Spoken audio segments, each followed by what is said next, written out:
Olá, espartanos! Sejam muito bem-vindos ao nosso SpartaCast, o podcast oficial da Cefet Júnior Consultoria! Aê! Au! Au! Au!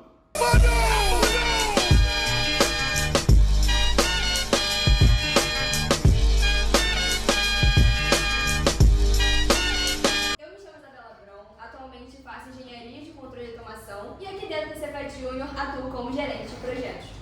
Fala galera, eu sou o Caio. Hoje em dia eu curso Engenharia de Telecomunicações aqui no Cefet e sou consultor de projetos aqui na Cefet Júnior. Fala rapaziada, eu sou o Elvis, eu faço engenharia eletrônica aqui, sou atual diretor de projetos da Cefet Júnior. Bom, então, como vocês viram, todos nós fazemos parte da empresa Júnior do Cefet RJ. E olha, se tem uma coisa que aprendemos no nosso dia a dia é que ser espartano exige muita disciplina, superação, resiliência, mas até mesmo o espartano precisa de um ambiente saudável para trabalhar. Exatamente, Isabela. E com isso a gente vai tratar esse ponto aqui nessa conversa de hoje, que é realmente sobre ergonomia no ambiente de trabalho, né? Quais são impactos físicos, cognitivos, afetivos que a gente pode sofrer com relação a isso e como isso se encaixa na nossa realidade na enquanto atualmente. Perfeito. E para essa conversa a gente trouxe uma pessoa muito especial que tem mais contato aqui na Cefet Júnior com esse papo de ergonomia, nosso querido diretor de pessoas da Cefet Júnior, o João Barcelos. Fala pessoal, tudo bem? Muito prazer, eu sou o João Barcelos. Eu curso Engenharia de Controle e Automação aqui do Cefet. Como o Caio falou, eu estou atualmente como diretor de pessoas aqui da Cefet Júnior. E olha, ergonomia não é só um papo de manual, né? Isso é uma coisa séria. Até porque se você senta só para trabalhar, né? Você pode sair com a sua coluna pedindo socorro no final do dia. Então tem que tomar muito cuidado com essa questão. Exatamente, Barcelos. E caso você, telespectador, não esteja entendendo muito ainda sobre o que significa ergonomia, o que é isso basicamente, então é importante a gente ressaltar que a ergonomia é uma ciência que estuda a interação entre o ser humano e o seu ambiente de trabalho. E claro, se a gente ir observando no dia a dia, observa que essa interação ela não está sendo positiva, isso vai trazer impactos negativos muito fortes durante o nosso dia a dia. Seja você sendo consultor, seja você sendo gerente, seja você sendo até mesmo um diretor. Exatamente. E aí eu pergunto até para vocês aqui, quem nunca passou algumas horas fazendo reunião atrás de reunião, fazendo algum escopo, ajustando algum cronograma e no final do dia acabou ficando com dor nas costas, dor de cabeça, o olho fica cansado, a cabeça latejando, isso é porque a gente nem tá, numa fábrica ou alguma coisa do tipo. Então a questão é realmente essa, que a ergonomia ela não é só física, ela também pode ser cognitiva, afetiva e muitas vezes isso é negligenciado nas empresas. Perfeito. Muitas vezes a gente tem a cabeça só de pensar que cadeira, mesa e postura são os centrais desse papo de ergonomia. Mas tem também a sobrecarga mental, aquele excesso de informação, a pressão sobre os prazos das empresas também e até a ansiedade. Isso tudo é ergonomia também, que não é muito falado no dia a dia. Exatamente. Na nossa realidade de empresa júnior, isso não se distancia da realidade até mesmo que a gente vê no mercado sênior. Então, assim como no mercado sênior a gente acumula funções, nós temos muitos estresses para poder lidar no dia a dia, às vezes até passamos do nosso horário comercial para trabalhar. Então, se não tiver uma boa estrutura realmente de trabalho, a chance de sobrecarga e dessa ergonomia ser realmente impactada negativamente ela é muito forte. Sim, e aí que entra, né, Isa, a NR17, né? Ela regula a ergonomia no ambiente de trabalho, ela que define realmente o que a gente precisa adaptar nas condições físicas, cognitivas, psicossociais das pessoas, né? Então ela que vai estar atrás de tudo isso. E é verdade. E essa norma, ela também passou por muitas mudanças, né, ao longo do tempo. Sim, a NR foi criada lá no começo, era bem mais genérica, era mais focada nas recomendações básicas do conforto, sem muita clareza de como ela poderia se aplicar na prática, como as empresas poderiam aplicar os seus funcionários, como deveria ser.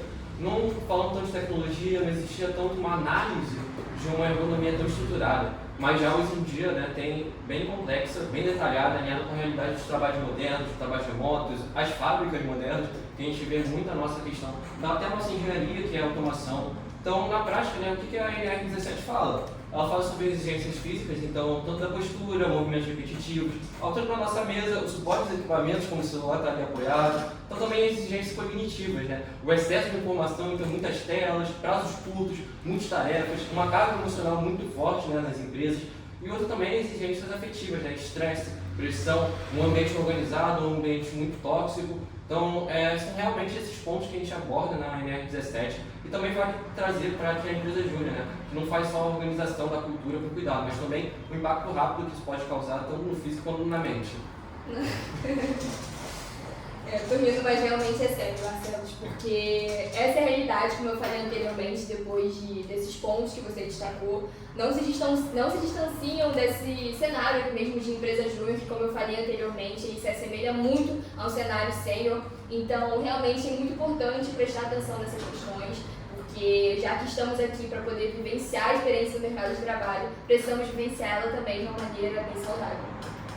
Exato, e a gente vive isso na pele, assim, quando a gente está num projeto mais intenso, às vezes a gente acaba se concentrando tanto, esquece de levantar e tomar uma água, comer alguma coisa, e toda essa questão traz um impacto diretamente no nosso bem-estar, né? É um ponto que a gente acaba muitas vezes negligenciando, mas que é de extrema importância no dia a dia, até pensando mesmo no nosso futuro. Totalmente. Se eu não me engano, até nas normas, eles falam sobre de a cada 50 minutos a gente ter 10 minutos de pausa, alguma coisa assim. Eu cheguei a tentar me alongar, me mexer um pouco, beber uma água. Isso eu vi que melhorou muito minha concentração. De 10, se eu não me engano, é isso, Marcelo? Isso? E eu também, se eu não me engano, eles falam sobre a cada 6 horas, 20 minutos de pausa é o recomendado. Eu vejo que isso é muito difícil de ser feito no mercado de trabalho atual. Mas foi uma coisa que ajudou muito na minha concentração, por exemplo. Sim, na área de gestão de pessoas, né, a gente está focando muito, olhando muito para isso. E começamos a trabalhar com alguns pilares de ergonomia organizacional, né, como melhorar a distribuição de tarefas, então utilizar mais os fluxogramas para a gente poder passar isso. Check-ins constantes sobre o bem-estar das pessoas, então realmente criar esse canal de comunicação que a gente tem aqui na empresa. Ajuste das demandas quando percebemos sobrecarga, então quando o membro aparece falando que tem algum trabalho para entregar, alguma prova, semana de prova, então a gente consegue reajustar as demandas que ele tem que entregar. E também promoção de pausas e incentivo a alongamentos durante as reuniões mais longas. Então reuniões mais longas que a gente sabe que vai ter, vai lá para o membro fechar a câmera, dar uma levantada, uma respirada, ficar ali no quarto ouvindo a reunião ainda, mas conseguir se movimentar durante o seu quarto, para assim conseguir ter uma ergonomia melhor. Porque, galera, ser o espartano não é só ir pra guerra todo o tempo, né? É saber quando descansar para continuar performando bem também. Mas assim, Barcelos, isso é fato, totalmente certo. E por isso que a gente a cada dia tem que tentar colocar essas práticas realmente na prática. Porque muitas das vezes a gente acaba recebendo essas dicas, esses conselhos, mas tem sido às vezes difícil, sabe? Porque às vezes a gente está no meio de uma reunião, no meio de uma construção de uma demanda e parar ela totalmente para poder descansar acaba não sendo uma opção para a gente durante o momento. Mas para isso que aqui dentro dessa FED Júnior a gente também tem muito essa questão das mentorias que a gente faz com os diretores. Então é um momento que a gente tem para poder alinhar os nossos desafios que estamos passando e também conseguir construir PDAs, planos de ação para poder enfrentar eles da melhor forma. E não é verdade, gente, que aqui cada membro tem uma mentoria e aí cada membro também passa por um desafio diferente. Perfeito.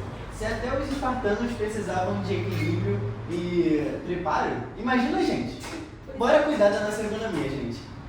Exato, e essa questão toda de descanso, de organização, também faz parte da nossa batalha, não é algum luxo, algum privilégio que a gente acaba tendo. Isso é uma necessidade que a gente precisa para continuar até com a nossa produtividade mesmo e a nossa saúde intacta ao longo do tempo. Galera, foi realmente sensacional estar nesse papo com vocês, muito obrigado pelo convite. E se tiver uma coisa que eu deixo aqui para vocês, é isso. Olhem com carinho para a rotina de vocês, para o espaço de trabalho e para a saúde física e mental. Porque no fim das contas, a batalha mais importante é continuar bem e lutar o próximo round, né? Valeu demais, galera! Nós te agradecemos a sua presença aqui e a sua presença que assistiu esse podcast até o final. Sem retirada. Sem edição. Au! Au! Au!